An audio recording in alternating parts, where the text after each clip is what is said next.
এখানে ডাব গাছের ইয়া পড়ছে, পাখির বাচ্চাও ফিরে গেছে। ডাব গাছের ডাল ফিরে গেছে এইখান থেকে ব্যাঙ্গে। কল করো। আমার নাম তানিয়া, আমার বাসা এরকম মানে আওলাদা হয়ে আছে। এখানে কাঁচামরিচের গাছ। Hey guys, welcome to my new vlog. আর আজকের ব্লগটা স্টার্ট করতেছি সকাল 11:30টার দিকে। তো এখন বাড়ি থেকে নাস্তা করে বের হয়ে গেলাম। আর এখন ঠান্ডা, প্রচণ্ড বাতাস আছে এলাকায়। আর এই হচ্ছে বর্তমান ওয়েদার, একদম ঠান্ডা নিরিবিলি, একদম শান্তশিষ্ট পরিবেশ। ব্যাঙ ডাকতেছে। আর রাত্রে প্রচুর পরিমাণে ঝড় তুফান এবং বৃষ্টি হয়েছে। যারা গতকালকে বা একদিন আগে এই ধানগুলা কাটছে, ক্ষেত দেয়া লাইছে, তারা লাগে অনেক সুবিধা হয়েছে, কারণ রাস্তা দিয়া গাড়ি দিয়া বস্তাত করে ধান লুয়ে গেছে। আর যাদের পাক ছিল ধান ক্ষেত কিন্তু কাটে নাই, তারা এখন এক সপ্তাহ আরো দেরি করতে হবে, নাহলে এই ক্ষেতের মধ্যে পেক পানি লেগে গেছে, এটি কাটতে পারতো না। এখন অনেক রিক্সা আছে। আর সবকিছু মিলে এখন কৃষকের একটু চিন্তা ভাবনার মধ্যে বেড়ে গেছে। একেবারে একটা মানে জঘন্যতম এই পরিবেশ হয়ে গেছে। রাত্রের তুফান এবং বৃষ্টি, মানে সারা রাত শুধু বৃষ্টি না, বাতাস, এরকম বাতাস ছিল মানে একটা মানুষের উড়ায় লিয়া যেত এরকম বেশি বাতাস আসছিল। এই যে গতকালকে দেওয়ার পরে এখন বর্তমান অবস্থা এরকম। যদি গতকালকে এটা না দায়িত্ব, তাহলে আজকে এটা দায়িত্ব পারলে না মেশিনে, কারণ মেশিন প্যাকের মধ্যে কোনো সমস্যা দেয়ব না, শুকনা হইলে দেয়ব। এই যে পানি লেগে গেছে প্রত্যেকটা জমির মধ্যে, প্রত্যেকটা ক্ষেত এখন প্রায় কাদা মাটি এবং পানিতে ভরে গেছে। যদি রাতের বেলায় বৃষ্টিটা না হইতো, ঝড় তুফান না হইতো, তাহলে এতক্ষণে প্রায় 8-10 কানি ক্ষেত দেয়া লাইলে মেশিনে। সকালে ঘুম থেকে উঠে দেখি 4-5 কানি দেয়ালা। আর এখন তো 11:30 বাজে, যদি সকাল 7টার দিকে মেশিনটা চালু করতো, 11:30 বাজে মানে 10-15 কানির মতো দেয়া লাগে। হ্যাঁ, আর এই যে খাম্বাটা, এটা কোনো কাজে আসে না এই জায়গার মধ্যে। তো আমি চিন্তা করছিলাম কি, এটারে যদি কোনোভাবে উঠায় যদি আমরা ওইখানে ব্যবহার করতে পারি, তাহলে মনে হয় মানে একটা ফায়দাজনক কাজ হবে। কারণ এটা অযথা এই জায়গায় পড়ে আছে, কিন্তু এটা নেওয়ার জন্য তো, ক্যারি করে নেওয়ার জন্য একটা গাড়ি দরকার, যেটা এই জমি দেওয়ার পরে ওই ছোট ট্রলি বা ট্রাক্টর লাগবো। আর মানুষ লাগবো অন্তত 7 থেকে 8 জন, কারণ এটা ওজন অনেক, এবার সিনকপও লাগবো। তো সব মিলে একটা প্যারাজনক এবং একটা রিক্সি কাজ আছে এটা। আর দেখতে দেখতে চলে আসলাম এই যে জঙ্গলটার এইখানে। জঙ্গল বলতে রাস্তার মধ্যে হচ্ছে জঙ্গল হয়ে গেছে, গাড়ি বলতেছি আমি।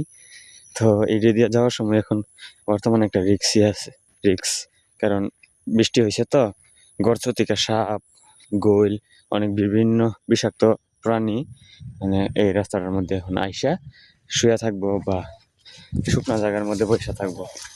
যখন আমি এদিক দিয়ে যাইতেছি বা অন্য মানুষ যাইবো, তখন রিক্স আছে। ভুলে যদি ওদের সাপ বা ভুলের শরীরে পাড়া পড়ে বা ওদের সামনে পাড়া পড়ে, তাহলে কিন্তু কামড় বা সবল দেওয়ার একটা রিক্স আছে। তাছাড়া এমনিতেও রিক্স, এই যাদের শরীরে অ্যালার্জি বা এই গাছের পাতা ডাল, এই হালকা হালকা দাঁড় যদি মল লাগে বা ঘষা লাগে, শরীর শুকলাইব বা সিল্লা যাইতে পারে। দেখেন রাস্তা কই দিয়ে হাঁটবো, আবার ইখরও আছে, ইখরের মধ্যে তো পাও ঘষা লাগলে লাগা কাইটটা। আর বৃষ্টির কারণে কিন্তু কাঁঠাল গাছটা দেখেন অনেক পরিষ্কার লাগতেছে, 8টা কাঁঠাল। আর পোলাপান গুলা দেখেন, আমার ভাতিজা এইবারের তো ওরা আম টুকাইতেছে, দেখি আম পাইছিনি, জিজ্ঞাসা করে দেখি আম পাইছে কিনা। বিকালে পোলাপান গুলা যখন আম কুড়াইতেছিল, এই জায়গার মধ্যে আমার দাদা বসে ইয়া করতেছে। তো চিত্তা ফায়ার হয়ে গেছে গা, ওই জমি পাইরা এনে বাইগন গাছ, লাম্বালু গাছ লাগাইছে, তো জমি পাইরা এই নষ্ট করে লাগাইছে। আম টুকা জমি পাইরা তুমি নষ্ট করে, ক্ষেতের অবস্থা 12টা বাজায় লাইছে। এখন বর্তমানে আবার ফোটা ফোটা বৃষ্টি পড়া শুরু হয়েছে। এই কয়েকটা ফোঁটা আমার মুখে পড়তেছে বর্তমানে। এই যে গাছের কারণে বোঝা যাইতেছে না, বন্ধের মধ্যে দেখা যাইতেছে। ক্যামেরাতে হয়তো বা ক্লিয়ার দেখা যাইতেছে না, তবে চোখে একদম স্পষ্ট ক্লিয়ার দেখা যাইতেছে। আর এখন মার্কেটে চলে আসলাম, আর মার্কেটে চলে এসে আমার দোকানটা খুললাম প্রথমে। আর এই জায়গার মধ্যে সাইকেলটা রাখছিলাম গ্যাসের বোতলের সাথে তালা মাইরা। এই আর এই জায়গার মধ্যে বোতল, আর পুরো দোকান ময়লা দিয়া ভরপুর। তো এখন এই একটু চা এবং একটা রুটি খাবো, হালকা হালকা পাতলা নাস্তা করবো। তার আগে করে গিয়ে হাত মুখটা ধুয়ে আসি। এখন আসি হচ্ছে মার্কেটে, আর ওই যে মেশিন দেখা যাইতেছে বন্ধের মধ্যে আইসা পড়ছে আজকে ওইখানে। তো অনেক পোলাপান জড়ো হয়েছে দেখার জন্য। তো ভাবছিলাম না আজকে এই কাদা মাটির মধ্যে ধান কাটার জন্য মেশিনটা আসবে। তো যেহেতু আইসাই পড়ছে, দেখি ওইখানে জমি আজকে কাটতে পারে। তাছাড়া এই জায়গার মধ্যে জানিস ভাই ওনার 2 ছেলে নিয়ে ধান কাটছিল, ওইটা গতকালকে ধান মেশিন দিয়ে ছুটছে। এই যে বনগুলো এই জায়গায় পড়ে আছে, বন পড়ে আছে, জমি একদম ক্লিয়ার। মার্কেট আজকে একদম ক্লিয়ার এবং পরিষ্কার, কিন্তু গাছের পাতা দিয়া মাঠটা ভরে গেছে গা। আর এই জায়গায় টেবিলটার মধ্যে বসে আমরা আড্ডা দিই। আরেকটা টেবিল আছে এই যে আমার দোকানের সামনে। আর চার দোকান থেকে আনিস ভাইয়ের দোকান থেকেও টেবিল আইন না এটার পাশে রাখা, তারপরে এই জায়গায় বসে আমরা লুডো খেলি, আড্ডা দিই। আর একদম প্রাকৃতির মাঝখানে, একদম প্রাকৃতিক একটা বাতাস, হাওয়া, সব মিলে একটা জোস, একটা ওয়েদার এবং ফিল পাই। আর এখন সূর্যের আলো শরীরের মধ্যে আইসা পড়ছে, তার মানে সূর্য উঠছে আকাশে। কল করো। আমার নাম তানিয়া, আমার বাসা দিনাজপুর।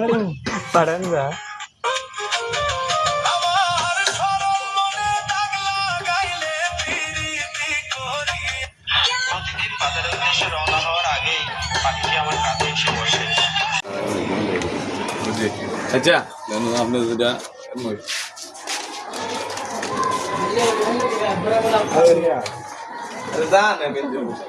তো এই জায়গার মধ্যে প্রায় অনেকগুলা জিনিস নিয়ে নিচ্ছি, মার্কেট থেকে নিয়ে আসছি।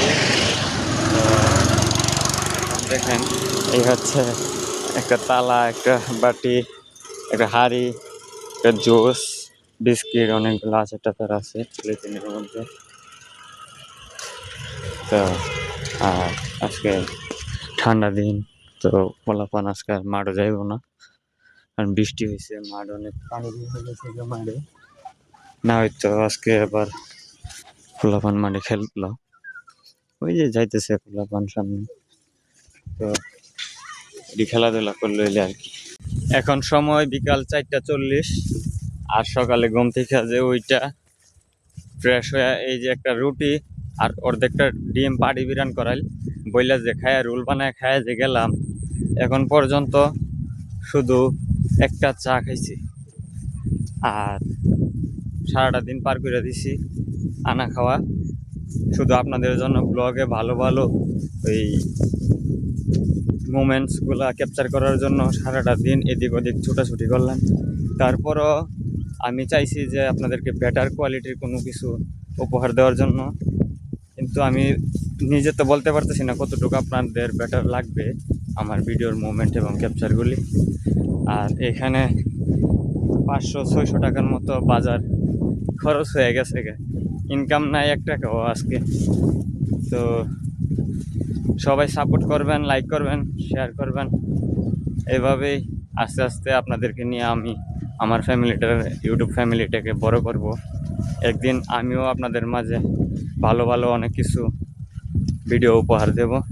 আর তাছাড়া এই যে ধান ক্ষেতগুলো দেখেন পাইকা একবারে হলুদ হয়ে আছে, তবে আজকের বৃষ্টিটার কারণে এটা এখনো মেশিনটা কাটতে পারতেছে না।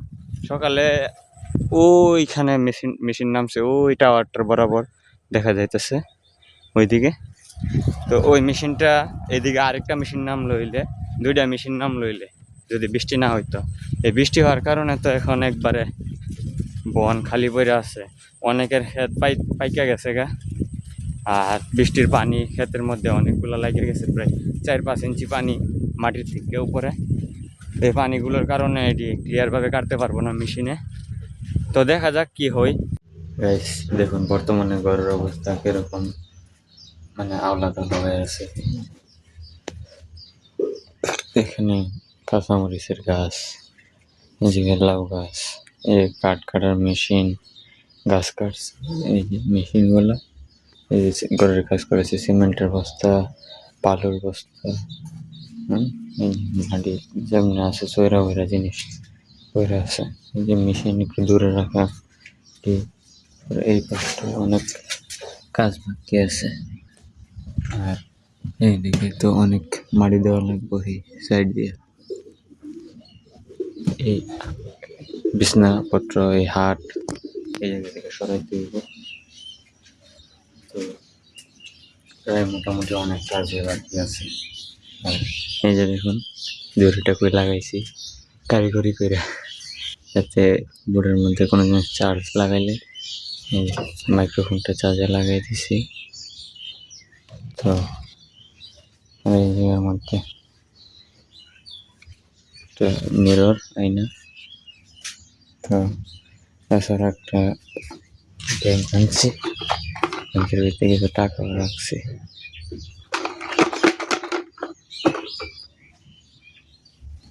আর এখানে কি বিস্কিট আর জানি কি আনছি মনে নাই।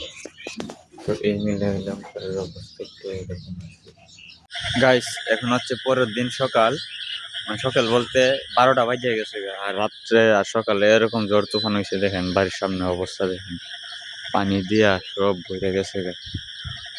বাড়ির অবস্থা দেখেন, আপনাদেরকে দেখাই। আমাদের বাড়ির কাঠ গাছ ভাঙ্গা পড়ে গেছে। যদি বড় গাছটা থাকতো আজকে অনেক বড় একটা দুর্ঘটনা হইলে। এই যে আমাদের এই কাঠ গাছটা ভাঙ্গা পড়ে গেছে। আর এখানে ডাব গাছের এই ইয়া পড়ছে, পাখির বাচ্চাও পড়ে গেছে। পাখির পাশে কাঠ গাছের ডাল পড়ে গেছে, এইখান থেকে ভাঙ্গে।